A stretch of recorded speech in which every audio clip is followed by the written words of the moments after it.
Lietuvos rankinio lygoje paaiškėjo visos 4 pusfinalio dalyvės. Vilniaus pedagoginio universiteto salėje vyko įtempta kova tarp Kauno Lūšies ir Vilniaus VHC Šviesa rankininkų. Lemiamas serijos mačas lėmė, jog sostinės rankininkams sezonas baigėsi pralaimėjus 22-27. Nesusitvarkėm su savo užduotim. Mažai aštrus buvo, mažai greitus, visur vėlam, visur mūsų trūko. Nesavi truputėlį buvom, nežinau, liūdnas mintis.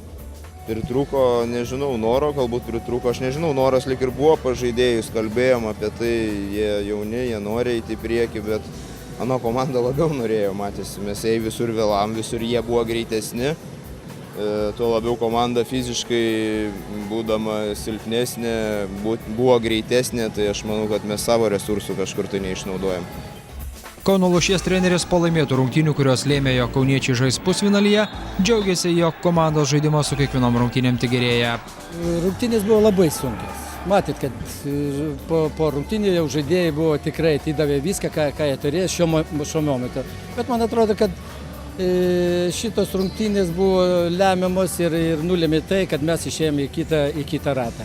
Tai mus džiugina ir kai sakoma, mes kuo toliau, mes tuo geriau žaidžiam.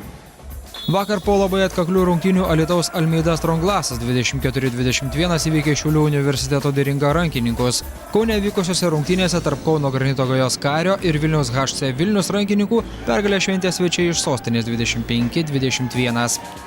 HC Vilnius ir kiek žinau, jie yra tie patys žmonės, kurie mes juos pažįstam gerai ir bandysim, taip. Tai čia yra rankinis, čia yra kova, čia yra bekompromisinis kova ir mes tikimės, kad įvairiai gali būti. Gali ir pralošti, ir išlošti, bet aš galvoju, kad turėtume mes laimėti.